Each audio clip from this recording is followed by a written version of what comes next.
माननीय रवि जी। माननीय अधिष्ठाता महोदय, आपने हमें माननीय वित्त मंत्री जी के द्वारा 2022-23 में के पेश किए गए बजट के समर्थन में बोलने का अवसर दिया। मैं आपका हृदय से आभार व्यक्त करती हूं। माननीय अधिष्ठाता महोदय,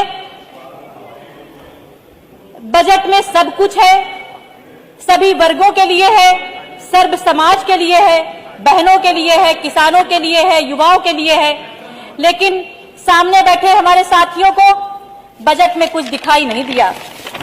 इसलिए क्योंकि इनको भी जनता ने मौका दिया, लेकिन जब जनता ने इनको मौका दिया, इन्होंने इसका सदुपयोग नहीं किया। पूरे 5 वर्ष इन्होंने जनता के हित के लिए ना कोई योजनाएं बनाई। और अधिष्ठाता महोदय, मैं ये भी कहना चाहूंगी, इनकी कुछ योजनाएं अगर बनी भी तो पूरे 5 वर्ष नहीं चल पाई। माननीय अधिष्ठाता महोदय, वैश्विक महामारी में संपूर्ण विश्व की अर्थव्यवस्था को तहस नहस कर दिया था। फिर भी माननीय प्रधानमंत्री जी के मार्गदर्शन में हमारे मुख्यमंत्री जी ने विकास गति को अवरुद्ध नहीं होने दिया, परंतु माननीय मुख्यमंत्री जी के कुशल प्रबंधन, औद्योगिक निवेश और विकास योजनाओं ने विकास की गति को रुकने नहीं दिया। माननीय अधिष्ठाता महोदय, वित्त मंत्री जी ने वित्तीय वर्ष 2022-23 के 6,15,000 करोड़ से अधिक के बजट की घोषणा करके सपा सरकार के 2016-17 में घोषित बजट से लगभग 2 गुनी धनराशि का बजट प्रस्तुत किया है। इससे स्पष्ट है कि हम ढिंढोरा नहीं पीटते। हम ढिंढोरा पीटने के बजाय काम करने में विश्वास रखते हैं। इसी पर गोस्वामी तुलसीदास जी ने कहा है, सूर समर करनी करही कहीं न जना वही आप, सूर समर करनी करही कहीं न जना वही आप, विद्यमान रन पाई रिपु कायर कथई प्रताप। माननीय अधिष्ठाता महोदय, हमारी सरकार का जो बजट आया है, बजट में आत्मनिर्भरता एवं जन जन के विकास का संकल्प है। बजट में शिक्षा पर जोर दिया गया है। इस बार भी सरकार ने भारी भरकम राशि की व्यवस्था की है। माननीय अधिष्ठाता महोदय, जो ये लोग ऊर्जा की बात कर रहे थे, मैंने पिछले वर्षों में भी देखा जब हमारी सरकार नहीं हुआ करती थी।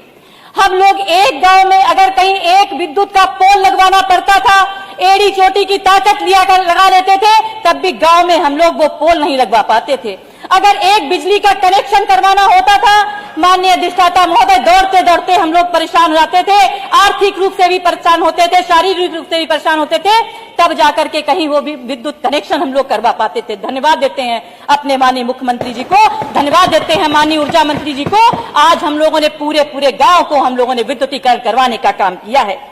माननीय अधिष्ठाता महोदय, ये लोग बात करते हैं शिक्षा की। शिक्षा की व्यवस्था हमने भी देखी, आपने भी देखी, सामने बैठे लोग भी जानते होंगे, लेकिन वो विपक्ष में बैठे हैं इसलिए कुछ कह नहीं सकते। शिक्षा का सत्यानाश कर दिया था इन्होंने। शिक्षा व्यवस्था को पूरी तरीके से बिगाड़ करके रख दिया था। चाहे बेसिक शिक्षा हो, चाहे माध्यमिक शिक्षा हो, चाहे उच्च शिक्षा हो, उसके स्तर को बहुत खराब करने का, गिराने का काम किया था इन लोगों ने।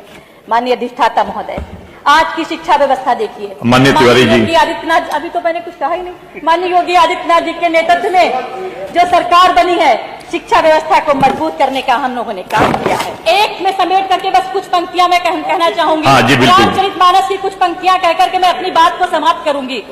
माननीय अधिष्ठाता महोदय, आपने अराजकता का माहौल दिया था, शिक्षा की स्थिति को बद से बदतर बना दिया था, प्रदेश को विकास से कोसों दूर कर दिया था, अर्थव्यवस्था को जीर्ण शीर्ण कर दिया था। प्रदेश के विकास की जगह व्यक्तिगत विकास आप लोगों ने किया था। माननीय पिंकी जी, योगी आदित्यनाथ जी के नेतृत्व समाजवादी पार्टी माननीय पिंकी सिंह लाने का काम कर रही है। प्रदेश की जनता खुशहाल है, हर तरफ से आवाजें आ रही हैं। जनता कह रही है कि रामराज्य आ गया। राम और योगी आदित्यनाथ जी के प्रदेश में मुख्यमंत्री बनने पे प्रदेश की जनता कह रही है, जो हम पहले भी कह चुके हैं, राम राज्य बैठे त्रैलोका, हर्षित भये गए सब शोका, पैर नकर का हुक कर कोई, राम प्रताप विषमता कोई। माननीय पिंकी जी, भौतिक दाता, राम राज्य में काहू की व्यापा, सब नर करही कर परस्पर प्रीति, बहुत लंबी चौपाई है। नीति अल्पंगत नहीं कबनी उपीरा, सब सुंदर सब। ये बहुत समय लग जाएगा। माननीय अधिष्ठाता महोदय, नहीं, ये अगर ये प्रदेश में राम राज्य आ गया है। धन्यवाद। धन्यवाद धन्यवाद माननीय पिंकी